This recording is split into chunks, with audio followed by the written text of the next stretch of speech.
Estamos de vuelta en un show con Tuti. Gracias, amigos, por su sintonía. Hoy hablando de compulsiones, un tema muy interesante también. Ya yo sé que todos estamos pensando, ¿qué hago yo? ¿Qué hago yo si mi abuelito tal cosa? Por ejemplo, yo recordé y se me había olvidado que mi abuelito, precisamente, nunca daba la mano. Él siempre saludaba de lejitos y si es que daba la mano, después iba a lavar rápido las manos. Mi lindo, que en paz descanse. Me da mucho gusto presentarles a ustedes a quien ahora me acompaña. Él es un doctor en psicología, José Ricardo Sandoval, ya nos ha acompañado en varias ocasiones aquí, hipnoterapeuta y muchas otras cosas. Bienvenido, José Ricardo, ¿cómo estás? Muchas gracias, Tuti, muy bien, gracias. Es un gusto nuevamente compartir este espacio con tu audiencia y poder explicar e ilustrar algunas cosas que creo que son tan útiles y tan entretenidas para las personas. Claro, y creo que es importante también que vayamos entendiendo por qué de repente salen y pasan estas cosas, lo que hemos estado hablando, compulsiones.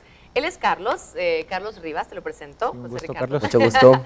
Ya escuchaste un poquito lo que nos comentaba, de esto de lo que él tiene con el orden, la limpieza, etcétera. Me gustaría que nos dieras tus análisis, tus reflexiones. Yo sé que esto se hace con mucho tiempo, en un ambiente muy privado, pero de lo que se pueda platicar, José Ricardo. Sí, tal vez, digamos, para empezar, recapitulando rápidamente, cuando en los segmentos anteriores hablaban del trastorno obsesivo compulsivo.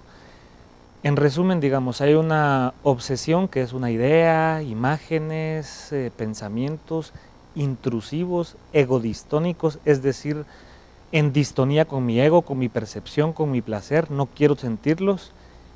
Y hay unas compulsiones que intentan aliviar la angustia producida por esas obsesiones. Por ese pensamiento. Sí. Esos pensamientos. Y entonces se vuelve un círculo vicioso. Tengo ideas, tengo pensamientos, quiero acallarlos porque me perturban y me molestan, entonces recurro a mis compulsiones, que pueden ser de muchos tipos diferentes. Y siento que la verdad este caso no tiene esas características, digamos. Pareciera más algo que no se habló, un trastorno obsesivo compulsivo de la personalidad.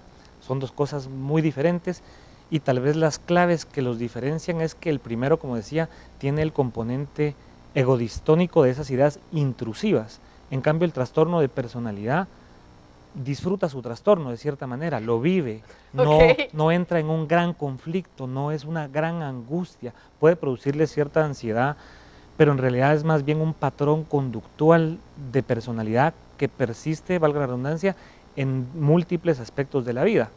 Y que no es, en este caso, digamos, hay cosas más situacionales, pero no un trastorno obsesivo compulsivo, no de la personalidad, sino en general de lo que uno suele asociar, aquel que se lava las manos, se rompe las manos de tanto lavárselas, personas que toman duchas durante 4 horas continuas sin poder evitarlo, que se cepillan hasta sangrarse, que limpian extremadamente, que arman montañas, o sea, es, digamos, bastante más dramático que lo que siento que en este caso sucede, pues. Que hay algo posiblemente en común. O sea, el diagnóstico diferencial definitivamente es muy lógico pensar en un trastorno obsesivo compulsivo, pero es más razonable desde el punto de vista y con la poca información que tengo, pensar en un trastorno obsesivo compulsivo de la personalidad, en donde es menos perturbador, es más un patrón de su forma de pensar, sentir y actuar que lo domina, digamos. Pues, ¿qué tipo de pensamientos van alrededor de alguien que sí tiene un trastorno obsesivo compulsivo a estos niveles en donde realmente no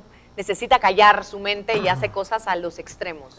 Digamos, aquí otro punto importante, un poco de lo general a lo específico, yo siempre he pensado que los trastornos suelen ser temáticos y el megatema, digamos, hablando de este tipo de trastornos, es la limpieza, pero no de una manera tan literal como suena, digamos, sino de una manera bastante más simbólica. Yo siempre he dicho, el que quiere entender la psicología tiene que aprender a entender de símbolos y no de literalidades. En la literalidad nos perdemos y no logramos un análisis más profundo.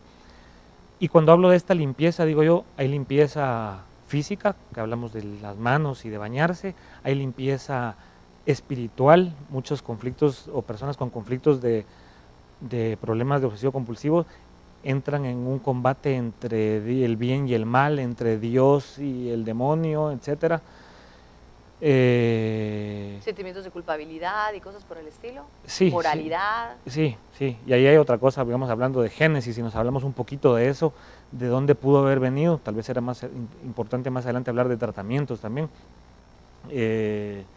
Pero sí, yo creo que mucho viene de la infancia, tengo un blog en donde escribo artículos de muchas cosas y pongo estos videos a veces, y uno de esos artículos digo yo, importancia de una infancia saludable. Tener una infancia saludable es casi la garantía de tener una adultez feliz y próspera, digamos. Desafortunadamente la minoría de nosotros tuvimos eso, entonces ahí es donde vienen el montón de secuelas, de signos, de síntomas, de trastornos. Para concluir y agradecer, por supuesto, ¿qué opinas tú de lo que dice José Ricardo? Ay, sí, no sé, primero que sí, realmente no es que me moleste ser así, sino que me empecé a dar cuenta con todo lo que la gente me decía. Ajá.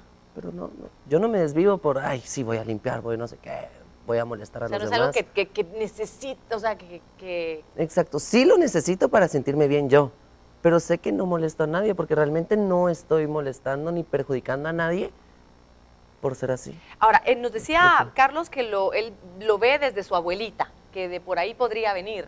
Aunque esa es otra cosa importante, digamos, o sea, dicen mis hermanos son así, mi abuelita es así, mi mamá se identificó con mi abuelita, entonces es así. No pueden todos tener ese trastorno obsesivo compulsivo, es otro elemento importante que descarta... que sea este tipo de trastorno. Hay algo definitivamente, ¿Es más conductual, ¿verdad? y educativo, digamos, de alguna forma? Sí, posiblemente, ¿verdad? Pero no alcanza a ser lo suficientemente angustiante como para ser un trastorno de esta categoría que sí es sumamente perturbador para las personas. Y es que hay, gracias Carlos por estar con nosotros, José Ricardo también, gracias, tú te quedas, y hay de estos trastornos obsesivos compulsivos y compulsiones, que es este ingrediente que tiene el trastorno de alguna forma, que son muy extrañas, y nosotros investigamos un poquito en la producción y quisimos también compartirlas con ustedes. ¿Quién no ha desarrollado alguna manía? Pero cuando esto se convierte en una obsesión es cuando se desarrolla una compulsión. Aquí, algunas de las compulsiones más extrañas. La onomatomanía es una obsesión con ciertas palabras y repetirlas en la cabeza. Clinomanía significa la obsesión con el sueño. En otras palabras, es literalmente el amor de permanecer en la cama por días. La demonomanía es cuando las personas creen que son poseídas y empiezan a comportarse de manera diferente. Enosimanía es un sentimiento de culpa exagerado que hace a la persona que cometió un error creer que es un pecado imperdonable. Generalmente los síntomas incluyen dificultad para respirar, respiración rápida, ritmo cardíaco irregular, sudoración, náuseas y miedo. Tricotilomanía, o trico, como se le conoce comúnmente, provoca un impulso incontrolable de jalarse el pelo, las pestañas, el vello facial, nariz, ceja y vello púbico. Bueno, regresando, estos términos son muy extraños realmente. Hay uno que es un poquito más conocido, que es la tricotilomanía, pero me gustaría, José Ricardo, que platicáramos un poco de cómo saber realmente si esto ya es un problema de trastorno del que tú has descrito, o es, no sé, lo decíamos anteriormente y platicábamos un poco de esto, ¿no? Una manía, como le llamamos, o ha sido una conducta aprendida. ¿Cómo saber nosotros esto? Sí, digamos que básicamente uno como profesional de la salud mental hace una evaluación clínica, busca una semiología, el estudio de los signos y de los síntomas, digamos que al final se crean en función de ellos criterios diagnósticos. Cuando acumulo los suficientes llego a tener un trastorno y ahí armé una historia, digamos. Hay un dato que se dice que ningún síntoma es patognomónico de ninguna enfermedad, digamos. No porque yo tengo fiebre quiere decir que tenga una infección. Yo no me alcanza con ese signo o con ese síntoma para llegar a concluir algo, digamos. Claro. Y yo siento que para la gente es fácil en sus fantasías o en sus angustias crear diagnósticos. El hipocondriaco es uno de ellos, digamos. Otro concepto importante, otra idea importante es que difícilmente los trastornos son trastornos puros, digamos. La gente tiene una mezcla de pensamientos, de ideas, de patrones, de formas de ser.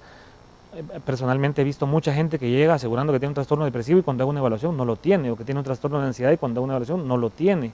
Entonces también a la gente le diría yo, bájele el volumen a su angustiómetro y si en realidad sus síntomas, sean los que sean, son perturbadores, acérquese a alguien que conozca de esto y que le ayude a elaborar el diagnóstico si es que existe, ¿verdad? Claro, ¿de qué manera, te pregunto, este tipo ya de trastorno como el obsesivo compulsivo e incluso estas conductas que